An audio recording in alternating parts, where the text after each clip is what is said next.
और चलिए शुरुआत करेंगे 1 मिनट 1 खबर की, यानी आपको पूरी खबर की जानकारी देंगे सिर्फ 60 सेकंड में।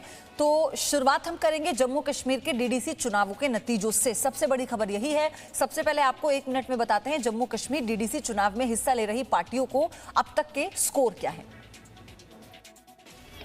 जम्मू कश्मीर में जिला विकास परिषद यानी डीडीसी के पूरे नतीजे आना अभी बाकी हैं, लेकिन अब तक के नतीजों के मुताबिक बीजेपी पहली बार जम्मू कश्मीर के किसी भी चुनाव में सबसे बड़ी पार्टी बनी है, जबकि गुपकार सबसे बड़ा गठबंधन बना है।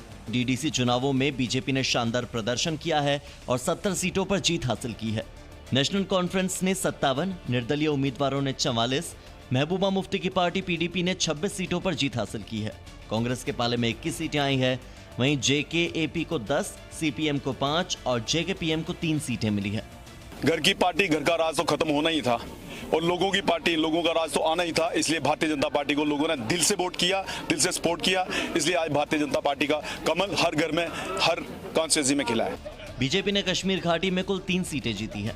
श्रीनगर के खानमोह से बीजेपी के इंजीनियर एजाज हुसैन जीते हैं, जबकि बांदीपोरा से बीजेपी के एजाज अहमद खान ने जीत दर्ज की है। वहीं पुलवामा के काकपोरा से बीजेपी के मिन्हा लतीफ जीते हैं। चुनावों में असली टक्कर गुपकार गठबंधन और बीजेपी के बीच ही थी। नतीजों पर इन पार्टियों का क्या कहना है, आपको दिखाते हैं 1 मिनट में। जम्मू कश्मीर में डीडीसी चुनावों के नतीजों को बीजेपी ने अनुच्छेद 370 हटाने के फैसले पर जम्मू कश्मीर के लोगों का जनादेश बताया है। बीजेपी ने कहा कि कश्मीर में अब कमल खिला है।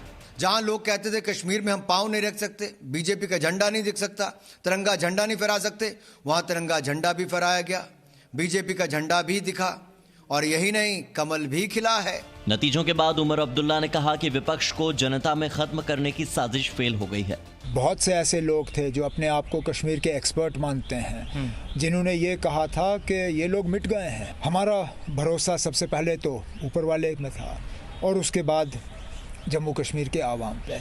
वहीं पीडीपी अध्यक्ष महबूबा मुफ्ती ने केंद्र सरकार और बीजेपी पर चुनावी धांधली का आरोप लगा दिया। महबूबा ने ट्वीट किया और लिखा कि ये नतीजे बताते हैं कि 370 हटाना असंवैधानिक था। भारत सरकार ने हमें जीतने से रोकने में कोई कसर नहीं छोड़ी थी। फिलहाल इन चुनावों में बड़ी संख्या में निर्दलीय प्रत्याशी भी जीत कर आ रहे हैं।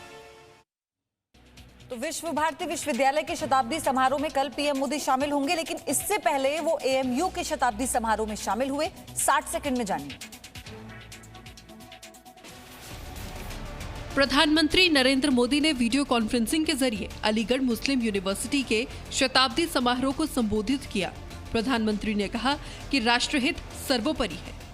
समाज में वैचारिक मतभेद होते हैं, ये स्वाभाविक भी है, लेकिन जब बात राष्ट्रीय लक्ष्यों के प्राप्ति की हो तो हर मतभेद। प्रधानमंत्री ने अपने संबोधन में कहा कि सरकार के शौचालय बनाने से मुस्लिम बेटियों के स्कूल ड्रॉप आउट में काफी कमी आई है। पहले मुस्लिम बेटियों का जो स्कूल ड्रॉप आउट रेट 70% से ज्यादा था, वो अब घटकर करीब करीब 30% रह गया। प्रधानमंत्री मोदी ने एएमयू को मिनी इंडिया बताया और कहा कि एएमयू की दीवारों में देश का इतिहास है। 56 साल बाद एएमयू के किसी कार्यक्रम में प्रधानमंत्री ने शिरकत की। आज किसान दिवस है और किसान सरकार के विरोध में आज एक समय का भोजन नहीं करेंगे। 1 मिनट में जानिए किसानों के आंदोलन पर आज की अपडेट। आज का दिन किसान दिवस के रूप में मनाया जा रहा है। पिछले 28 दिनों से आंदोलन कर रहे किसानों ने देशवासियों से एक वक्त का खाना किसानों के समर्थन में छोड़ने के लिए अपील की है। प्रदर्शन कर रहे किसानों ने कृषि कानूनों में संशोधन पर बातचीत के लिए तारीख बताने की मांग की है। किसानों ने आज ऐलान किया कि 25 दिसंबर और 26 दिसंबर को पंजाब और हरियाणा के लोग हाईवे को टोल फ्री करेंगे। किसानों ने ब्रिटेन में भारतीय मूल के सांसदों से भी अपील की है कि वो 26 जनवरी के मौके पर मुख्य अतिथि के रूप में दिल्ली आ रहे ब्रिटेन के प्रधानमंत्री बोरिस जॉनसन को दिल्ली आने से रोके। उधर कृषि मंत्री नरेंद्र सिंह तोमर ने 2 किसान संगठनों के नेताओं से मुलाकात की। बैठक के बाद कृषि मंत्री ने उम्मीद जताई कि किसान जल्द ही बातचीत के लिए आगे आएंगे। नरेंद्र सिंह तोमर ने फिर कहा कि सरकार को आंदोलनकारी किसानों के जवाब का इंतजार है। मुझे आशा है कि जल्दी उनका विचार विमर्श पूरा होगा और वो आएंगे और चर्चा करेंगे और हम लोग समाधान निकालने में सफल होंगे। और आज पूर्व प्रधानमंत्री चौधरी चरण सिंह की जयंती पर कांग्रेस किसान आंदोलन के समर्थन में उतरेगी। 1 मिनट में पूरी खबर देखिए। जिस वक्त जनता पार्टी ने उत्तर प्रदेश में आज पूर्व प्रधानमंत्री चौधरी चरण सिंह की जयंती के दिन किसान आंदोलन के समर्थन में कांग्रेस के कार्यकर्ता बीजेपी के सांसद और विधायकों के आवास का घेराव करेंगी। प्रदेश कांग्रेस अध्यक्ष अजय कुमार लल्लू ने सभी जिलों में कार्यकर्ताओं के लिए निर्देश जारी किया है, जिसमें लिखा है कि किसान विरोधी तीनों कृषि कानूनों को वापस लिए जाने के लिए बीजेपी के जनप्रतिनिधियों के आवास कार्यालयों पर ताली थाली बजाकर प्रदर्शन किया जाएगा। कांग्रेस का कहना है कि किसान आंदोलन के दौरान कई किसानों की मौत हो गई, लेकिन उनकी समस्या को देखने की बजाय केंद्र सरकार ने आंखें बंद कर ली। आज उत्तर प्रदेश कांग्रेस कमेटी के आह्वान पर किसानों के समर्थन में जो काला कानून किसानों का है उसको रद्द करने की मांग को लेकर सांसदों का घेराव है। देख रहे हैं चारों तरफ पुलिस ने बैरिकेडिंग कर रहा है। हम लोग ज्ञापन शांतिपूर्ण देना चाहते थे। वहीं सूत्रों के हवाले से खबर है कि गृह मंत्री अमित शाह पश्चिम बंगाल के चुनाव से पहले हर महीने पश्चिम बंगाल के दौरे पर जा सकते हैं। 60 सेकंड में जानिए पूरी अपडेट। 2021 में पश्चिम बंगाल में होने वाले विधानसभा चुनाव से पहले अमित शाह राज्य का नियमित दौरा करते रहेंगे। सूत्रों के मुताबिक अमित शाह फरवरी से हर महीने 1 हफ्ते के लिए पश्चिम बंगाल का दौरा करेंगे। वहीं अमित शाह के अगले बंगाल दौरे की भी 2 तारीखें संभावित है। अमित शाह 12 जनवरी को स्वामी विवेकानंद की जयंती पर पश्चिम बंगाल का दौरा कर सकते हैं। नेताजी या फिर सुभाष चंद्र बोस की जयंती पर यानी 23 जनवरी को गृह मंत्री के बंगाल जाने की संभावना है। इधर पश्चिम बंगाल की मुख्यमंत्री ममता बनर्जी ने गृह मंत्री अमित शाह के आरोपों का जवाब दिया। ममता ने अमित शाह को घेरते हुए पश्चिम बंगाल को बदनाम करने का आरोप लगाया। ममता बनर्जी ने कहा कि गृह मंत्री को कोई भी बयान देने से पहले तथ्यों को जांच लेना चाहिए। पॉलिटिकल मार्डर माने रोज बोलছে सुसाइड হলো पॉलिटिकल मार्डर, पर्सनल एनिमिटी নিয়ে বাড়িতে স্বামী স্ত্রী ঝগড়া হলো पॉलिटिकल मार्डर। बीजेपी के आरोपों का जवाब देते हुए ममता बनर्जी ने कहा कि राज्य में राजनीतिक हिंसा में कमी आई है। और ब्रिटेन से आने वाले यात्रियों को लेकर भारत सरकार किसी भी तरह की कोताही नहीं बरतना चाहती, क्योंकि अब खबर कोरोना के एक नए प्रकार से जुड़ी है। ब्रिटेन से लौटे 21 यात्रियों के कोरोना पॉजिटिव होने पर स्वास्थ्य विभाग सतर्क हो गया है। इन मरीजों के सैंपल को national institute of virology Pune भेजा गया। वहां ये पता लगाया जाएगा कि क्या इनमें कोरोना वायरस का नया स्ट्रेन है या नहीं। इन 21 मरीजों में से 8 मरीज अमृतसर से हैं और 6 मरीज दिल्ली से, अहमदाबाद से 4, पश्चिम बंगाल से 2 और चेन्नई से 1 व्यक्ति पॉजिटिव मिला है। स्वास्थ्य मंत्रालय ने कोरोना के नए स्ट्रेन को लेकर नई गाइडलाइंस जारी की हैं। ब्रिटेन से आए यात्रियों की RT-PCR जांच जरूरी। पॉजिटिव यात्रियों के सैंपल NIV पुणे भेजे जाएंगे। पॉजिटिव मरीजों की 24 घंटे में 2 बार जांच जरूरी। We have been testing passengers at airports. For passengers originating from UK, we have made RT-PCR tests mandatory. सरकार ने अंतर्राष्ट्रीय हवाई अड्डों पर हेल्प डेस्क बनाने का भी फैसला किया है। और वहीं देश के लिए कोरोना से जुड़ी एक अच्छी खबर भी है, आप देखिए 1 मिनट में। देश में कोरोना के नए मामलों में लगातार कमी आ रही है। नीति आयोग के सदस्य VK पॉल के मुताबिक अभी तक बच्चों को वैक्सीन की जरूरत नहीं है। स्वास्थ्य मंत्रालय ने बताया कि करीब 5.5 महीने के बाद देश में कोरोना के 3 लाख से भी कम एक्टिव केसेस बचे हैं।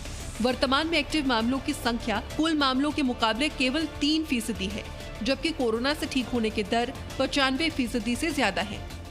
देश में जो एक्टिव केसेस हैं वो अब कुल केसेस का 3% से भी कम हो गए हैं और जो प्रतिदिन नए केस आते हैं वो 173 दिन के बाद, लगभग 6 महीने के बाद 20,000 से भी कम नए केस 24 घंटे में आए हैं। कोरोना के नए स्ट्रेन के बारे में जानकारी देते हुए स्वास्थ्य मंत्रालय ने बताया कि इसका भारत में अभी तक कोई मामला सामने नहीं आया है। और चलिए अब 60 सेकंड में ही आपको बताते हैं देश में कोरोना अपडेट।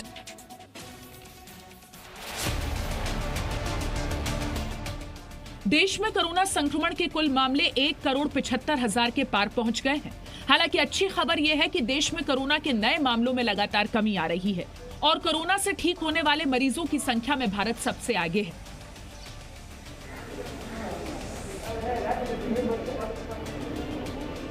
पिछले 24 घंटे में संक्रमण के कुल 19,556 नए मामले आए, जबकि 301 लोगों की मौत हो गई। हालांकि इस दौरान 30,037 लोग ठीक भी हुए हैं।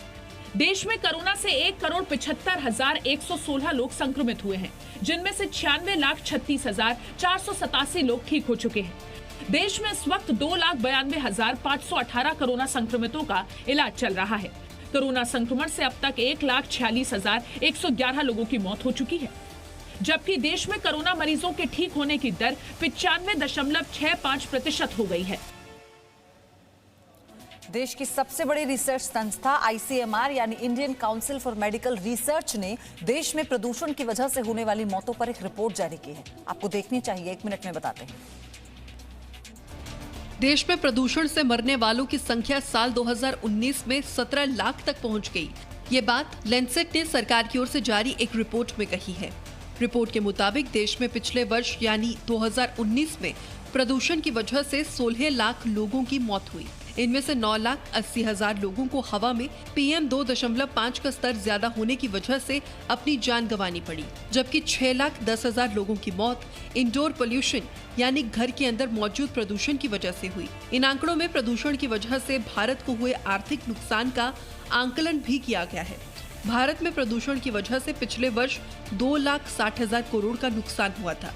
ये एयर पोल्यूशन का कंट्रीब्यूशन है, ये 18 लाख 17 लाख लोग डेथ्स को, और हम ये कह रहे हैं कि अगर एयर पोल्यूशन बिल्कुल नहीं रहता तो ये 17 लाख डेथ्स अवॉइड हो सकती हैं। साइंस जर्नल में कहा गया है कि दिल्ली दुनिया की सबसे प्रदूषित राजधानी है। जनवरी-फरवरी के महीने में CBSE की 10वीं और 12वीं की बोर्ड परीक्षाएं अब नहीं होंगी। 1 मिनट में अपडेट जानिए।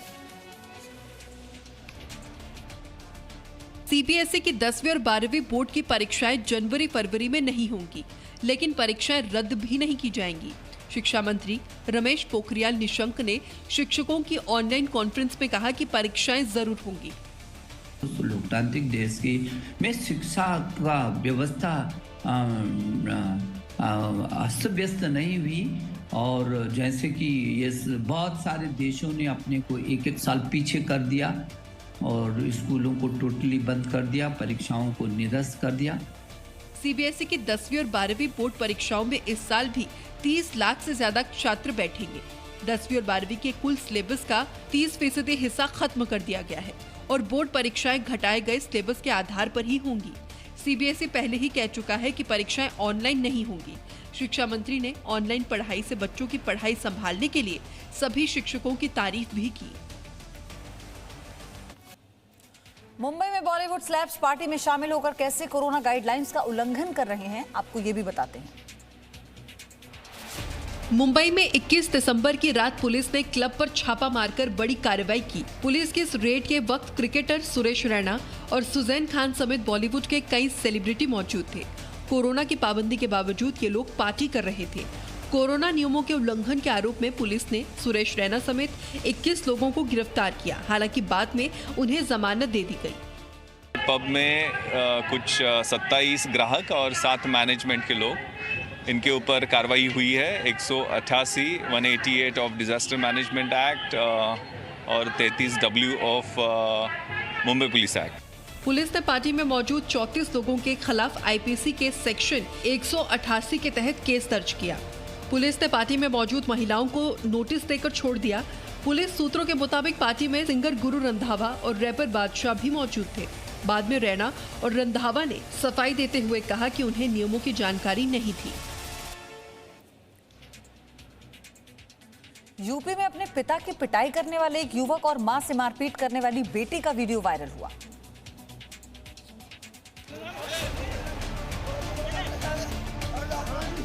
यूपी के फिरोजाबाद में एक बेटे ने अपने पिता की सड़क पर पिटाई की, जिसका वीडियो सोशल मीडिया पर वायरल हुआ है। मामला उत्तर थाना क्षेत्र के बम्बा चौराहे का है, जहां एक बेटे ने अपने पिता को जमकर पीटा। वीडियो में कई लोग उन्हें बचाने की भी कोशिश करते दिखाई दे रही हैं। हालांकि इस पिटाई की वजह साफ नहीं हो पाई है।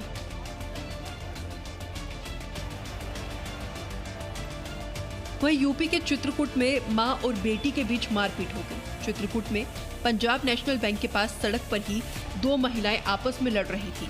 आसपास के लोगों ने मामला शांत कराने की भी कोशिश की। बताया जा रहा है कि पैसे के लेन देन को लेकर मां और बेटी के बीच में झगड़ा शुरू हुआ, जिसके बाद दोनों ने एक दूसरे की पिटाई कर दी।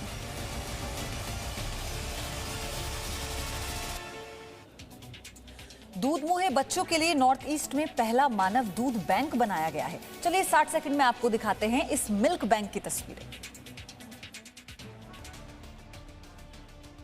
असम के गुवाहाटी में पूर्वोत्तर भारत का पहला मानव दूध बैंक खुला है। 9 दिसंबर 2020 को इस मानव दूध बैंक का उद्घाटन किया गया था। गुवाहाटी के त्रिबरी क्रिश्चियन हॉस्पिटल में मिल्क बैंक के इस नए सेटअप को लगाया गया है। ये पूरे देश में अपनी तरह का 15वां मिल्क बैंक है। जिन बच्चों की मां बीमार है या जिन शिशुओं को अपनी मां से किसी परिस्थिति में दूर रहना पड़ता है, उन बच्चों को यहां से दूध उपलब्ध कराया जाएगा। यहां पेस्चराइज्ड दूध को 6 साल तक स्टोर करके रखा जा सकता है। ऐसे में जिन बच्चों को स्तनपान की जरूरत है और मां से दूर हैं, उनके लिए यहाँ दूध स्टोर किया जाएगा। हालांकि कई अस्पतालों में ब्रेस्ट पंपिंग जैसी सुविधाएं थी, जिससे बच्चों को दूध पिलाया जा सकता था, लेकिन दूध को पेस्चराइज्ड करना और लंबे समय तक स्टोर करके रखना संभव नहीं था। लेकिन अब नॉर्थ ईस्ट में भी यह सुविधा उपलब्ध होगी। और अब 60 सेकंड में आपको कश्मीर के एक म्यूजिक फेस्टिवल की खूबसूरत तस्वीरें दिखाते हैं।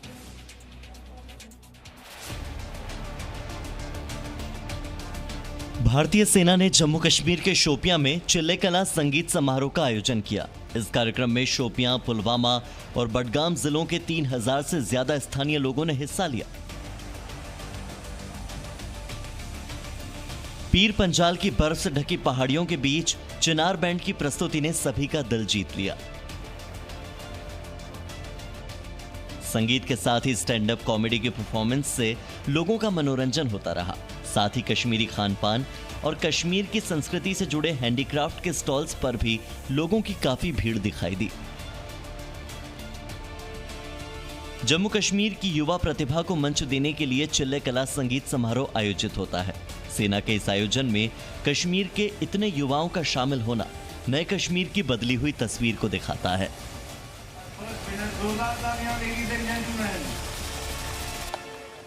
Presenting B News app, available on Google Play and App Store. Download it now.